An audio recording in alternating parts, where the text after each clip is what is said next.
Our first speaker is Dr. Garabet Moumdjian, holds a Doctor of Philosophy degree in history from UCLA. His dissertation titled Struggling for the Constitutional Regime, Armenian Young Turk Relations, 1895 to 1914, is currently under publication. He has written many multi-volume Armenian history textbooks for grades 4 through 9, titled Our History, Մեր Պատմությունը. He is the author of many academic works, including chapters in scholarly books, and scores of articles in academic and non-academic journals. He is an Ottomanist with interest in the 1800 to 1914 and 1920 to 1950 periods, especially concentrating on the Young Turks and the Armenian-Kurd relations. Dear attendees, I want to first of all thank you all for attending this event. I was on the committee that oversaw the arrangements for this event, and I know that some of our members put lots of time and effort into it, and also it's about time that an event like this takes its deservedly place in terms of the history that it and the legacy that it has left us. In general, big events of which the establishment and working of the First Armenian Republic of Armenia 1918-1920 is an example, are usually fixated upon. This fixation becomes an obsession where the event itself is taken out of proportion. While such an attitude is dominant in popular culture, we historians are obligated to treat such events with nerves of steel, as they say, and to analyze them as objectively as possible. And today and tomorrow, you will be witnessing that we, the speakers, are trying to do that, and I hope that we are succeeding in doing that. Moreover, you are also aware that our effort of objectively deconstructing the fetishes surrounding the event mentioned above, i.e. the Republic of Armenia, the First Republic of Armenia, are being done or conducted under the shadow of yet another big event which had engulfed our hearts and minds for the past several weeks. It is usually assumed that in scholarly presentations, the last 2-3 weeks are devoted to rewriting, polishing, and illustrating the presentation. However, during those last weeks, not I, and I'm sure many of us, were mesmerized to our computer screens, and we're not living in the Pacific time zone, but rather Greenwich +4, which is Armenia. And while it is proper to guess that what has happened and is happening in our beloved Republic of Armenia today is and will also be considered a matter of fascination for a long period of time, I am sure that history will once again treat the subject matter in a more nuanced and objective manner in future discourses. It is from this perspective that I want to share some of my thoughts with you, and let's go into the presentation itself. It all starts with the Armenian National Council that had Tbilisi as its center. And as you see in this slide, the composition was as such. There were 6 ARF members, Armenian Revolutionary Federation. There were 2 populists, Ժողովրդական Կուսակցություն. This is the eastern counterpart of the Ramgavars of Western Armenia. there were 2 social democrats, 2 social revolutionaries, and 3 non-party affiliated members, a total of 15. It was this council that was taking care or doing whatever was necessary in Eastern Armenia, starting with the formation of the Armenian, 5 Armenian volunteer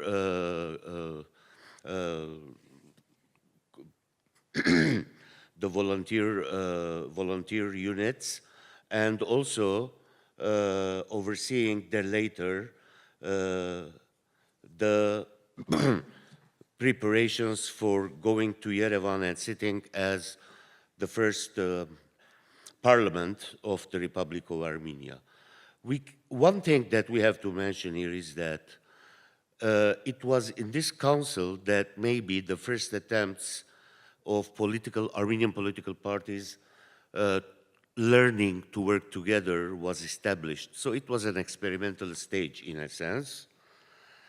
So what happened after May 28, 1918, that there was a decision to form a parliament by multiplying the National Council membership of each party by a factor of 3, and thus you would have a parliament, an appointed parliament, most probably, because there was no elections.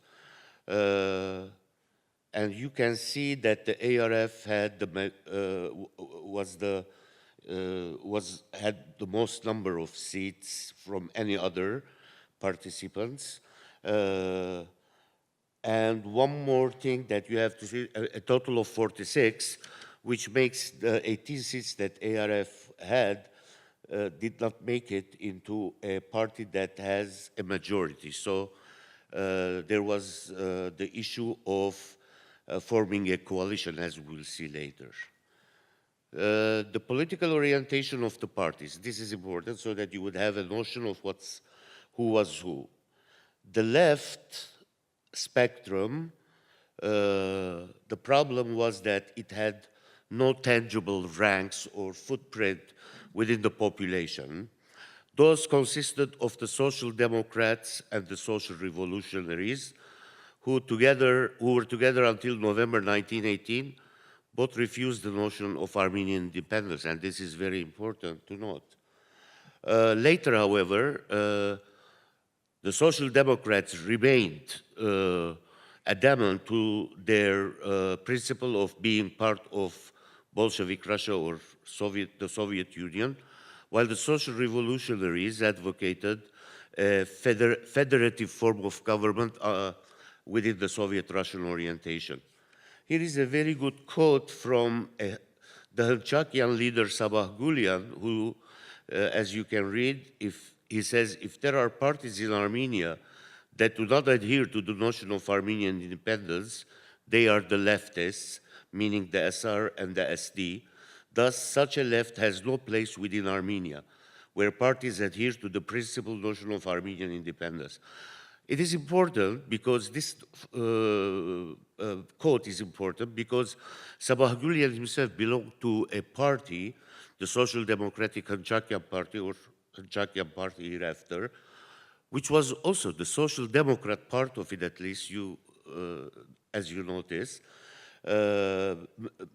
meant that Western Armenian Hanchakians had a different approach towards the Republic from those of their Eastern counterparts, the Social Democrats themselves. And one more party from the left that had no membership in the parliament, and those were the pacifists, also very small footprint maybe, but it is interesting that the pacifists were people who had been members of ARF, and they had left the party since 1903, but especially after 1907, because of ideological differences, and I can speak about that if somebody wants to ask a question about it.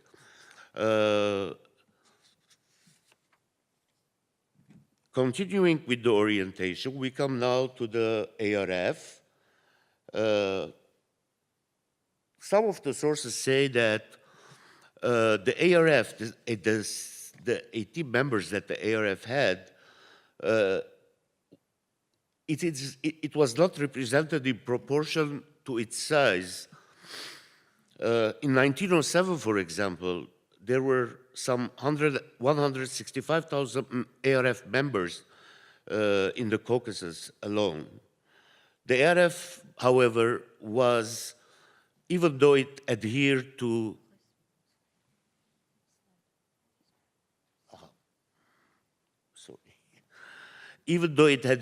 a socialist ideology, it was a conglomerate, an umbrella party, multi-sectional, as a matter of fact. Its ranks consisted of bourgeois all the way to leftist workers. The sample that we have regarding the first Armenian Republic is a very short period. I think, and there are some specialists who would agree with me, that had this republic had more time to continue, the ARF itself would not have remained as one party. It was at least going to be divided into two, if not more. But the ARF had to also comply with the left and the right, so it had to choose a centrist position. And we will discuss this a little bit more, as you will see. So on social issues, it had to go and work with the leftist parties, even though there was no love between it and the Social Democrats or the Social Revolutionaries. And on national issues, it had to go with the right, mainly the Zhogovertagans. There were also minorities in the parliament. There were the Tatars, who, I'm sorry that I'm forgetting to change the one. There were the Tatars, and this is interesting. I call them Tatars, not Turks, because that's the name given to them in many of the archives. Like, go to the British archives, the Russian archives, and you will see that the name is Tatar and not Turk. There were also the Russians, and it is interesting that those Russians were somehow the colonists, as if you want to somehow define them. They were not leftists, but those were the people, the people who were living in Armenia since the Tsarist times, and they had lots of rights and privileges that they didn't want to be taken from them. So they were, thus, they didn't want Armenian independence or were against this. And finally, there were the Yazidis, our Kurdish friends, who were always pro-Armenian independence. And it is interesting that the vote of their single representative in parliament in those days was very crucial sometimes in passing some of the laws. I think there is an issue nowadays about that single Yazidi representative in the Armenian parliament today. And he finally, after the first vote that he didn't give to Nikol Pashinyan, now he says that he will give his vote to Nikol Pashinyan. It is interesting that history is repeating itself, as a matter of fact. The most problematic issue maybe in the Republic of Armenia was that of the Western Armenians. Those were the neglected citizens of this republic, because for almost 1 year, they weren't even represented, not almost a year and a little bit, they were not represented in parliament. Most of these were ARF-oriented because they were coming from Van, etc., and the western provinces that were bordering Eastern Armenia. But there were also adherents to the Hunchakian and Ramgavar parties. And here is a good place to say that the Eastern Armenian populists were in a very good relationship with their Western counterparts, the Ramgavars. But both Hanchakian and Ramgavar factions were strong adherents to the notion of Armenian independence, albeit they had real problems regarding the ARF and its policies. Hanchakians were totally in support of independent Armenia. I have two quotes here. One is from Arsène Guidour. He wrote this later, of course. At the time, Arsène Guidour was an ARF member who later became a Hanchakian. And he says in one of his writings, in 1918, the Hanchakian party abroad showed strong support for the independent republic, even though it had many issues with the Armenian Revolutionary Federation. They stressed that ARF had usurped the government. For them, it was a problem because they had the notion that the ruling party had usurped the power. Stepan Sabahgulian, on the other hand, states, "We now have a state. It is ours and it is in our blood, and we will defend it with our life if needed. It is our baby son, and we have to nurture it and protect it from all its enemies." How much time do I have still? Okay. I think I will be able to finish it. Was Armenia a super parliamentarian system? On paper, the parliament was the supreme power of the state. The cabinet was under the complete control of the parliament, or should have been, because there was a controller who was looking into the workings of the government. However, in reality, the cabinet, and there are many sources and many archival sources also that speak about this, that the ruling party was trying bit by bit to encroach upon the rights of the parliament. And little by little, the whole system was becoming part of the control of the ARF higher bodies. And this was a problematic issue, as we will see a little bit later. There was the period of the coalition government between the ARF and the populists. This also is interesting because we have are seeing today a similar propensity towards coalition, but let's see, that coalition at least is now something of the past. As you can see from this slide, the reason why the ARF wanted to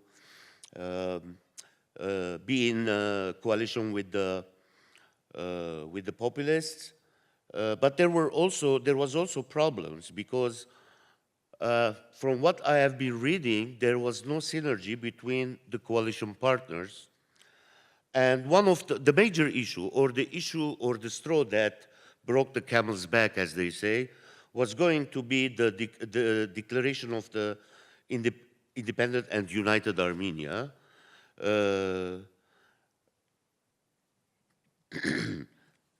Was there a reason the ARF chose to work with the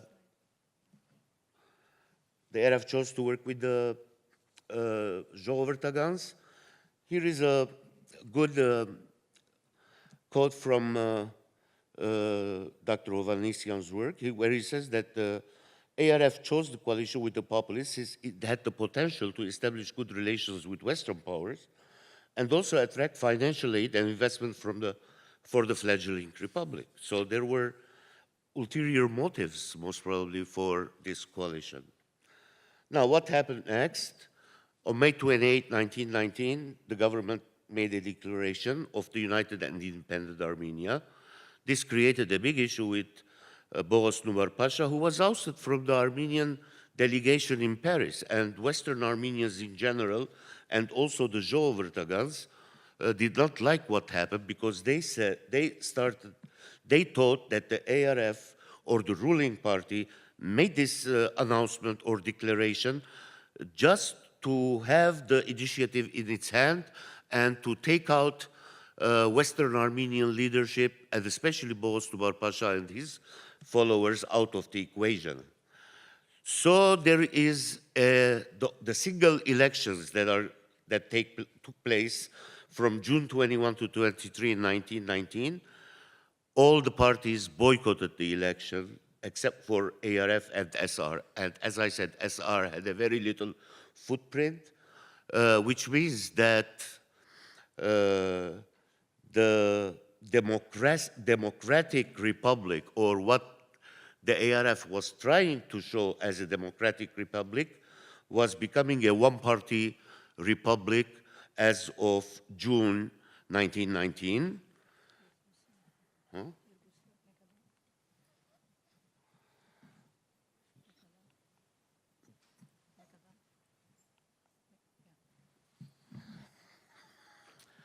This is the declaration that the Populist Party make in terms of explaining why it is boycotting the election. The same thing with the Hunchakians, the Ramgavars.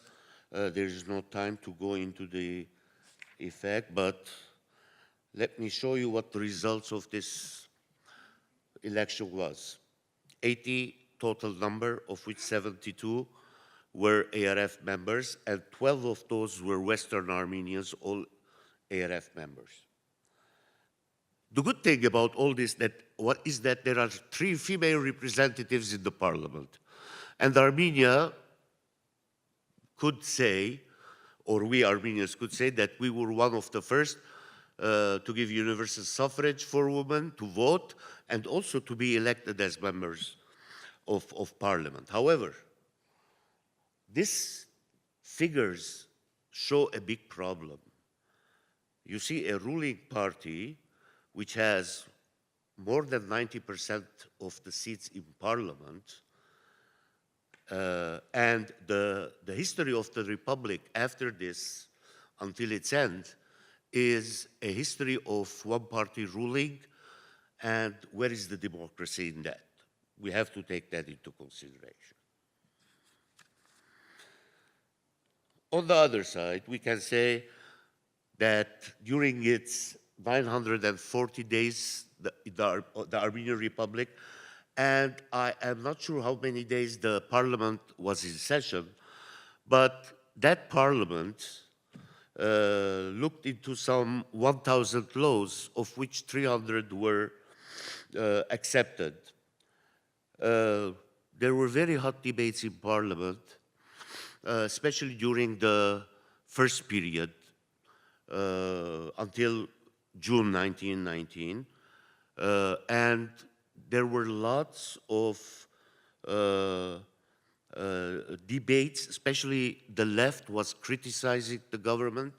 So there was some semblance of democracy, which is very important to note. The party, yeah, the party organs were completely free to criticize. Moreover, even the ARF party organ, Haraj, is full of news and op-eds which are very critical of the government.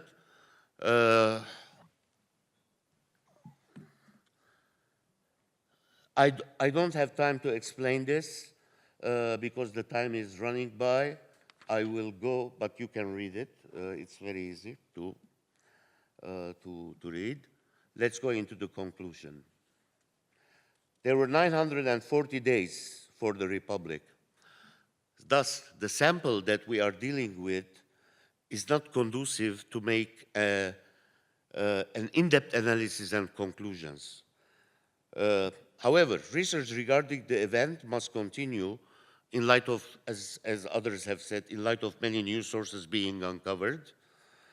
And however, in conclusion also, I want to close by reading from one of the authors that has recently dealt with the history of the Armenian Republic, and especially the parliamentary, the history of the parliament, Ararat Hagopian. He says, regardless of all its shortcomings, one thing is exceptionally clear. In the period 1918-1920, but especially most probably at the end of 1920, Armenia was threatened by foreign powers, which intended to perhaps demolish it and its people. It was in such instances that all internal bickering was put aside and the political parties united in the face of this existential threat. I wonder, is it only against such existential threats that we unite, or we should always be united? And that's a problem that we haven't solved yet. Thank you. Ձեր սլայդում գրված էր պարլամենտի ժամանակ 18 թվականի առաջի պարլամենտը մայիս, նոյեմբեր։ Դուք ինչ նկատի ունեիք, երբ որ մայիսին պարլամենտ ընդհանրապես չկար, օգոստոսի 1-ին բացվեց, իսկ նոյեմբերին պարլամենտը ոչ փոփոխվել է, ոչ ղեկավարությունը, ոչ քանակը, նույն 48-ներ մինչև մայիս։ Երբ որ 9 արևմտահայեր մտան, ինչքան իմ անգլերեն իմացությունը թույլ տվեց հասկանալ, դուք այդ մասին նույնիսկ չասեցիք էլ, այն 9 արևմտահայերի մասին, երբ որ որոշեցին պարլամենտ մտցնել։ Դուք մայիս-նոյեմբեր ինչու եք այդտեղ գրել։ Ես անհասկանալի է։ Այդ կառավարության համար նույնիսկ կառավարության համար էլ չի լինի։ Նա հուլիսի 24-ից մինչև նոյեմբեր, բայց պարլամենտի կյանքում նոյեմբերը ոչ մի դեր չի կատարել 18 թվականի։ Ճիշտ էր, սխալմունք էր այդ մեկը։ Իսկ ինչ կվերապերի այդ 9 արևմտահայերուն, ճիշտ է նաև, որ ընդրութենեն առաջ նշանակում եղավ։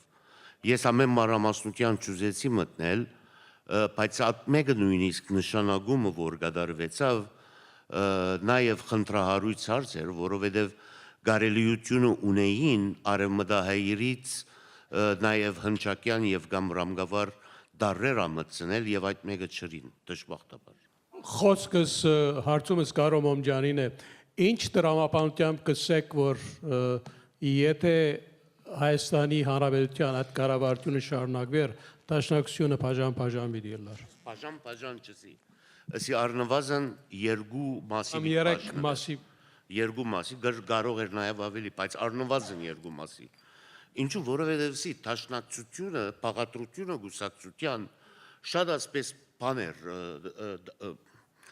ինչպես ասեմ, այսինքն երևակայ է գուսակցությունը, որում մեջ բուրժուա անդամներ են մինչև ձայրակույտ ծախագոմյան անդամներ գոյություն ունեին։ Ճիշտ է, որ 1907-ին ընդունած էր ընկերվարական քաղաքապարախոսություն, բայց արևմտահայ մասաներու մոտ այդ մեկը շատ չէր բանեղած եւ 1907-ի ընդհանուր ժողովը բավական խնդրահարույց ժողով էր, թե ուր բիդլար այդ եղբայրգումը ես իմ գարձիկս է, չեմ գիտեր, գրնալ ուրիշներ ալ գրնան համացայինիլ կամ չի համացայինիլ, առնվազն այդ քաղաքապարական սպեկտրումի մեջտեղը ճիշտ բիդլար, աչը եւ ցախ պիտ բաժնվեր։ Բայց մենք այդ մեկը գսենք բարձրապես պրևկուշագություն, որովհետև սեմպլը, որ ունենք 940 օրվա, բավարար չէ։ Ովև մեկ մագան հարց, որ իրական բիդի կնես, առնվազն 20-25 տարվա հարց բիդլա։ Հիմա օրինակ համար երրորդ հանրապետությունը ունի այդ բանը հատկությունը։ Առաջին հանրապետության մեջ չկա այդ հատկությունը 940 օրերու վրա երկարող։ My question is for Dr. Moumdjian. Regarding Arsene Gidur, I'm not aware of him being a member of the ARF prior to becoming a member of the Hınçagyan party. But you mentioned that of the 12 Western Armenian members of parliament, he was one of those members. Yes. At that point, he must have been a member of the Hınçagyan party because he led was a delegation. Still an ARF member. The issue is that there are several sources that confirm this, one of them being Rupen Derminasyan. There are also, I can't pinpoint it right now, but if you want to discuss it, I can send it to you. There are several sources that mention this. Now, perhaps it is something that we have to discuss because there is a problem regarding this issue. Some say he was not. He was always a Hınçakyan party member. But I am coming to finding sources that are saying that our Önger, for example, when they, Rupen Derminasyan, he says, we sent our Önger, Mer Önger'e, to Mesopotamia for doing Vorpahavak work. What should I understand from this? I mean, he could have been a member of the Hınçakyan party at that point because he did go to Mesopotamia as a consul of some sort. He was very critical of the way the government handled the orphans. I just said that Rupen Derminasyan says that we sent our Önger can mean many things in that context. Mer Önger'e. Mer Önger'e sele kiç më dar për panë. Mer այսինքն արևը դա հայ կամ mer Ոչ, այսինքն Mer սելով տաշտակցական Önger'e. Rupenը որովհետև գարավարության մեջ էր եւ տաշտակցական ֆրակցիայի մաս կգազմեր։ Շնորհակալություն։ This question is... Իբիչայլոց ներողություն բեկպանալ ավելցնեմ։ Նույն այս հարցը կարելի է գտնել Արարատ Հակոբյանի քիրքի մեջ։ Ինքն է գժշտը որ Արսեն Գիդուրը տաշտակցական էր։ This question is for Dr. Moumdjian. The first question is, who was guarding our borders during the First Republic? Who was maintaining security of the borders? And which was the first capital our Prime Minister might have visited that day, at that time? Did they have political affiliations, that is? I want to elaborate a little bit on this. The first part of the question. When we are speaking about the Armenian army was formed after the Republic was created, but there were the volunteer units, and the volunteer units, even though Russia dissolved them, but they were still there. So the issue when we speak about the three battles by which we were able, the population was able to halt the Turkish onslaught, it is very clear that the fighters, Tărod, Karekinishte, and others who were the leaders of the volunteer units, and Antranik Pasha, they still had their volunteer units under control. So these were the foundations upon which the Armenian army was formed. The other issue is we have to take into consideration that when the war started, First World War, and we are speaking about lots of Armenians, there are sources which mention that about 120,000 Armenian soldiers from the Caucasus were taken into the Western Front against Germany. How would you explain that? I mean, 120,000 Armenian soldiers would be more than enough for us today if they were left in the Caucasus to have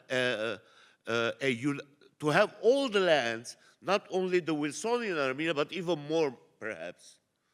That's also another thing we have to take into consideration. And regarding the second part of the question, that where he visited the first time, I'm going to say this. First of all, we have to take into consideration that Kaçazduni is the only prime minister during this 2.5-year government during whose premiership